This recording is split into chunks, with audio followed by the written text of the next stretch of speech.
गर्मी में 5 अनाथ बहनों का जादुई बोरा घर और फ्रिज।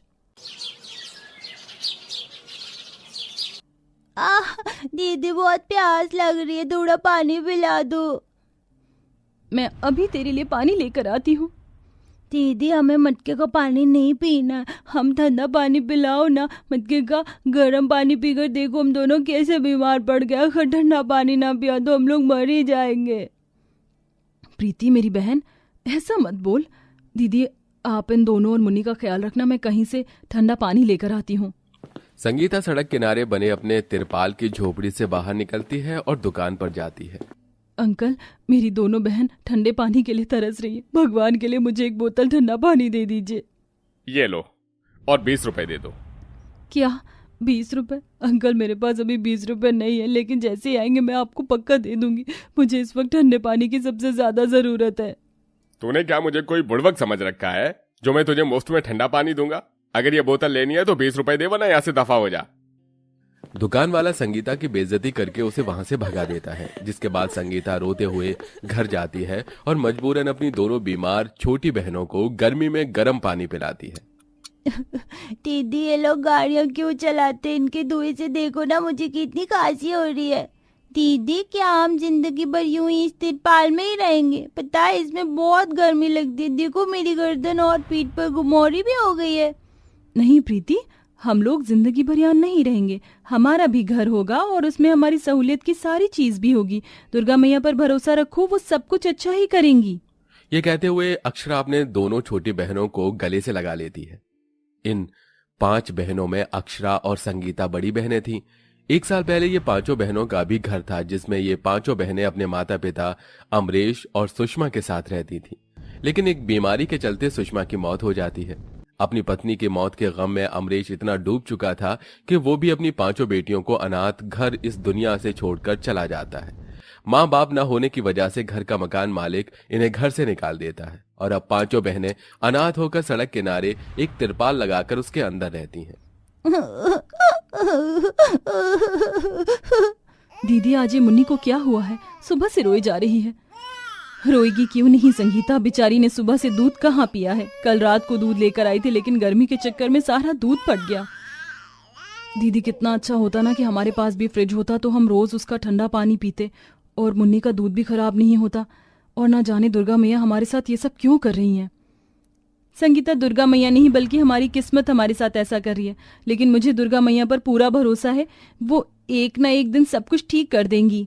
इतना कहकर दोनों बहनें तिरपाल में रखी छोटी सी दुर्गा मैया की मूर्ति के सामने दिया जलाकर हाथ जोड़कर उनसे प्रार्थना करती हैं और रोज बोरे की फैक्ट्री में जाकर बोरा बनाती हैं और इसी से ही अपना और अपनी तीनों छोटी बहनों का भी पेट पालती हैं।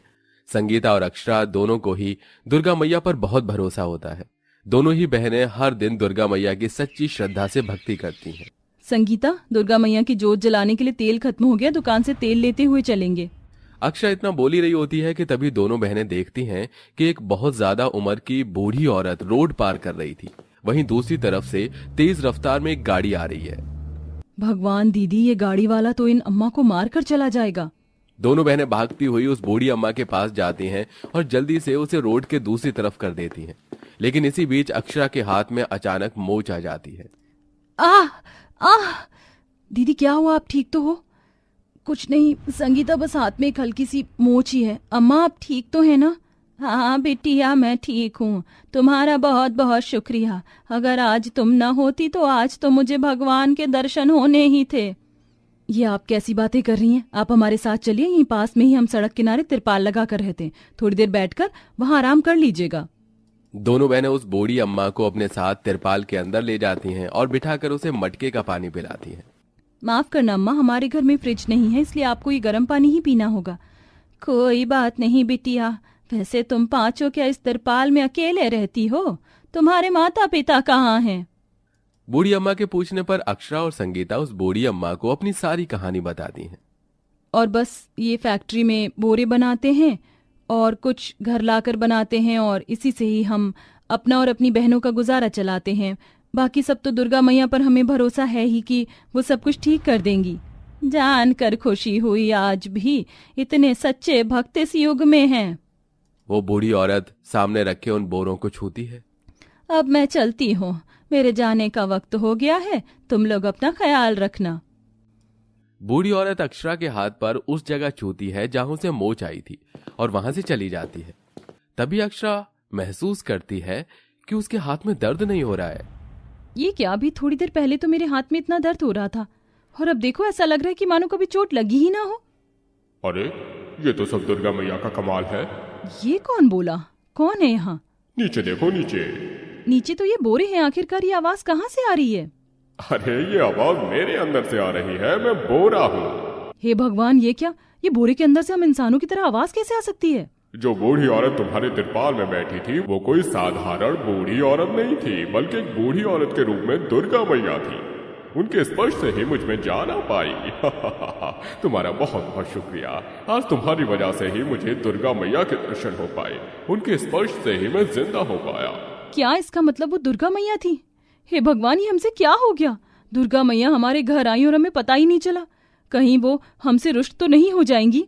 दुर्गा मैया अपने सच्चे भक्तों से कभी रुष्ट नहीं होती। उनके स्पर्श से हमें एक जादुई बोरा बन चुका है। बताओ तुम्हें क्या चाहिए? हमें क्या चाहिए? हमें कुछ नहीं चाहिए। हमें दुर्गा मैया के दर्शन हो गए, इससे बढ़कर हमारे लिए और क्या हो सकता है? तुम लोग बहुत अच्छे इंसान हो, लेकिन मैं तुम्हारी मदद करना चाहता हूँ। मैं तुम्हें क्या दूं? क्या दूं? हाँ, अरे हाँ, तुम पांचों तो इस तिरपाल में रहते हो ना। चलो मैं अपने जादू से तुम्हें एक घर देता हूँ। जादुई बोरे के इतना कहते ही उन पांचों बहनों का तिरपाल एक सुनहरी रोशनी के साथ एक बड़े से बोरे घर के अंदर बदल जाता है और बोरे से बने हुए घर होने के बावजूद भी ये पूरा घर बर्फ की तरह ठंडा होता है, जिसकी ठंडक में पांचों बहनों को बिल्कुल भी गर्मी नहीं लगती। अरे वो दीदी, ऐसे लग रहा है जैसे हम एसी के घर में हो। यहाँ तो मुझे बिल्कुल भी गर्मी नहीं लग रही है। हे दुर्गा मैया और जादुई बोरे, तुम्हारा बहुत बहुत शुक्रिया। आज तुम्हारी वजह से हमें रहने के लिए घर मिला है। अब हमें यूं सड़क पर तिरपाल लगाकर नहीं रहना पड़ेगा। पांचों बहनें अपना बोरा घर पाकर बहुत खुश होती हैं। तभी सेजल की गोद में 1 साल की उनके सबसे छोटी बहन मुन्नी रोना शुरू कर देती है। क्या हुआ मुन्नी, तू क्यों रो रही है?